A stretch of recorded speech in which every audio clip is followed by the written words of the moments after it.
jusqu'à 11h30. Nous sommes ensemble.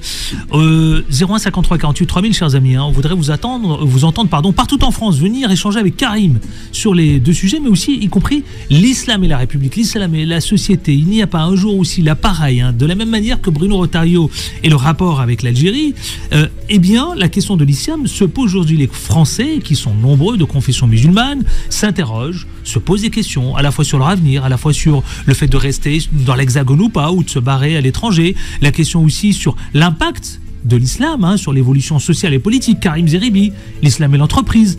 La question du voile dans notre société, les conflits liés à tous ces sujets qui révèlent à la fois des failles de notre société, mais également aussi de tout notre quotidien, Karim Zeribi. Non, je prends la chose très au sérieux. Il y a un sujet qui concerne nombreux des Français de confession musulmane, Karim.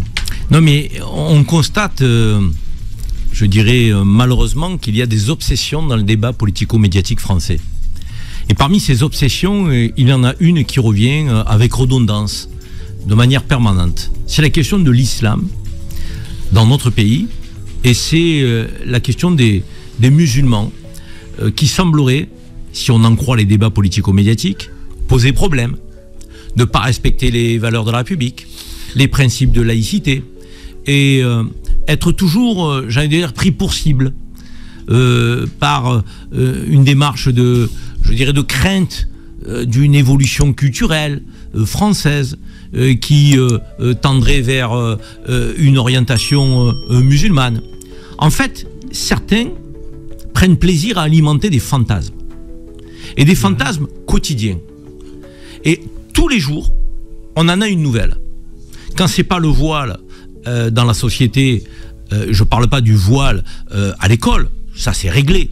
Il y a une loi qui est la loi 1905, les principes de laïcité, les musulmans la respectent, il n'y a pas de voile à l'école, donc c'est pas le sujet. Il n'y a pas de débat.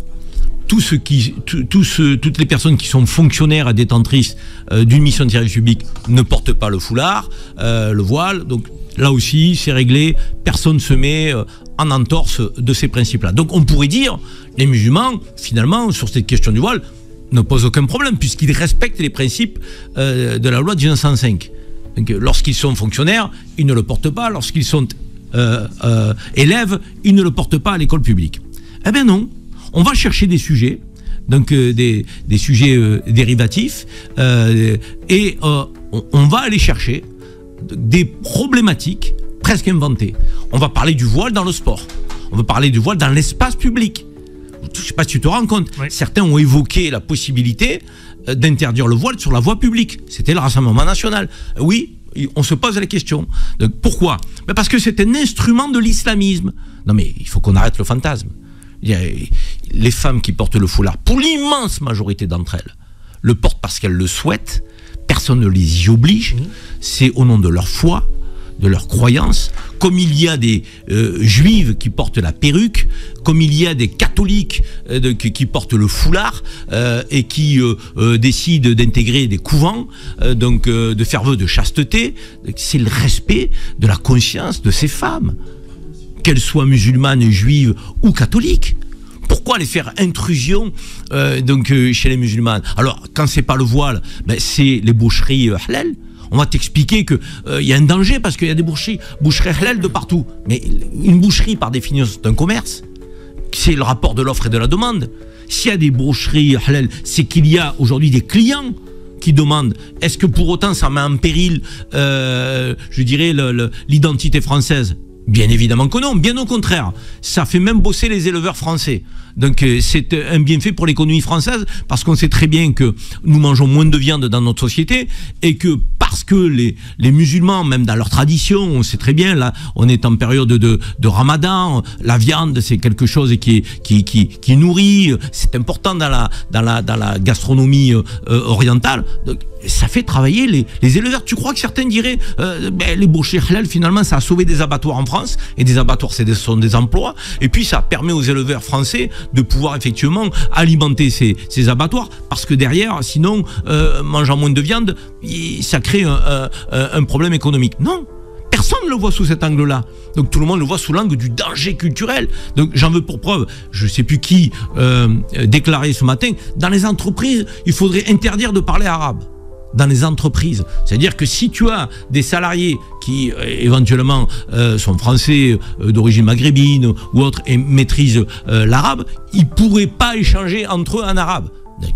Alors on interdit l'anglais alors dans ce cas-là. On frise la folie. Je veux dire, quand tu vois que quand on a arrêté un match de foot, 30 secondes. On interdit l'espagnol. 30 secondes. On a arrêté un match de foot de Ligue 1. Je crois que c'était un match à Angers. Pour que les joueurs puissent prendre une date, voire un verre d'eau. Ça a fait tout un scandale, un pataquès partout. Vous vous rendez compte? On a arrêté pendant 30 secondes un match de Ligue 1. Mais en Belgique, ils font une pause officielle. Officielle. Par la Fédération de football belge. En Angleterre, plus grand championnat au monde, on fait une pause officielle. Donc, en Espagne, donc, partout en Europe, ce ne sont pas des pays musulmans, on fait des pauses. Mais 30 secondes, je veux dire, ça coûte rien pour manger une date, boire un verre d'eau. En France, c'est un principe qui fait entorse à la laïcité. C'est gravissime. C'est l'entrisme islamiste. Non mais on devient fou, Adil. On devient fou. Moi, je suis triste parce que notre pays est un grand pays qui est porteur de valeurs, de principes. Mais ils sont en train de tout dévoyer. Ils confondent tout, ils mélangent tout. Mais c'est volontaire. Mais où ils vont mener notre pays, ces gens-là? Mais comment veux-tu que la France se relève avec des politiques pareilles? Mais au lieu de parler du pouvoir d'achat, de la dégradation des services publics, des vrais sujets majeurs donc d'industrialisation de l'économie, donc de la fiscalité, des retraites, de tous ces sujets structurants pour tous les Français, quelles que soient leurs origines, ils préfèrent faire focus sur l'islam et les musulmans. Mais c'est un drame pour la France d'avoir un niveau intellectuel aussi bas dans la classe politique. C'est un drame d'être instrumentalisé par des gens aussi malhonnêtes, de mauvaise foi, qui ne font progresser aucun sujet structurant et essentiel pour la société française. Tu te rends compte que ces gens-là, on parlait de Gaza tout à l'heure, est-ce que tu as entendu Retailleau donc regretter les frappes de Netanyahou à Gaza qui ont fait 400 morts hier, 300 avant-hier? Personne n'a pipé mot. Est-ce que tu as entendu Wauquiez, candidat à la présidentielle, qui lui fait une obsession aussi sur les musulmans? Est-ce que tu as entendu Ciotti? Est-ce que tu les entends tous donner de la voix sur des sujets géopolitiques? Ils veulent être des hommes d'État. Mais comportez-vous comme des hommes d'État. Emparez-vous des sujets d'hommes d'État. Vous vous attaquez à une femme qui porte le foulard dans une sortie scolaire. Mais tu vois le niveau de la politique française. Tu t'attaques à des boucheries halal. Mais tu te rends compte, on a fait Hanouka, une fête juive, à l'Élysée. On a fait Hanouka à l'Élysée avec des bougies. Est-ce que les musulmans se sont élevés en disant c'est un scandale, vous faites Hanouka à l'Élysée? Et la laïcité, là, vous en parlez pas? Personne n'a rien dit, les musulmans ils disent rien. Quand tu mets une crèche à Noël dans une mairie, tu as entendu les musulmans revendiquer le fait qu'ils ne voulaient pas la crèche? Mais jamais de la vie. Les musulmans donc, sont des gens respectueux des autres religions. Le président de la République veut faire Hanouka à l'Élysée, grand bien lui fasse, il fait Hanouka à l'Élysée, mais laissez les musulmans tranquilles. Donc on a envie de mettre des crèches dans les mairies, mais c'est bien, allons-y, mais ça ne nous dérange pas, ça dérange personne. Donc mettre une crèche dans une mairie, ça fait partie de la tradition de Noël, et les musulmans ne sont jamais insurgés. Jamais j'ai vu un musulman donner de la voix en disant « Attendez là, il y a une entorse à la laïcité, vous avez mis une crèche dans une mairie ». Jamais. Mais alors laissez les musulmans tranquilles, par ailleurs. Donc c'est pour ça que certains veulent alimenter une forme de confrontation des religions, de confrontation donc des Français entre eux en fonction de leur origine. C'est une honte, c'est un scandale. On ne doit pas tomber dans ce piège. Moi, je le dis à ceux qui nous écoutent ce matin, parce que Beurre FM n'est pas écouté par une frange particulière de la population. Françaises et Français qui nous écoutez, quelles que soient vos origines, quelle que soit votre confession, quelle que soit votre catégorie professionnelle, ne tombez pas dans ces pièges de la division. Il faut l'unité française autour des valeurs universelles, de liberté, d'égalité, de fraternité, de laïcité. Il ne faut pas tomber dans ces pièges. C'est une tentation qu'il faut éviter. Karim, en quelques secondes, parce que je dois lancer la pause, sur la question du port du voile, parce que c'est Bruno Retailleau, de nouveau, encore et encore, le ministre de l'Intérieur, qui se dit en désaccord radical, je vais bien dire, radical avec la ministre des Sports. Mais s'il n'y avait pas l'islam... Rappelons-le, aux Jeux Olympiques, c'était le seul pays de France qui avait... S'il n'y avait pas l'islam, les musulmans et l'Algérie, il ferait quoi, le ministre de l'Intérieur? Non, il ferait quoi dans sa vie? Je pense que, franchement, il se lève le matin, donc il doit se dire qu'est-ce que je vais pouvoir sortir sur les musulmans? Qu'est-ce que je vais pouvoir dire sur l'islam? Qu'est-ce que je vais pouvoir dire sur l'Algérie? Mais monsieur le ministre de l'Intérieur, on veut être protégé, lutter contre les insécurités dans notre pays. C'est ça votre job. Et tous les Français, quelle que soit leur origine, leurs obédiences ont droit à être protégés. Pas contre les voyous, les délinquants, les criminels, les violeurs, donc les pédophiles. Protégez-nous de ces gens-là. C'est ça que l'on vous demande. Obtenez des résultats.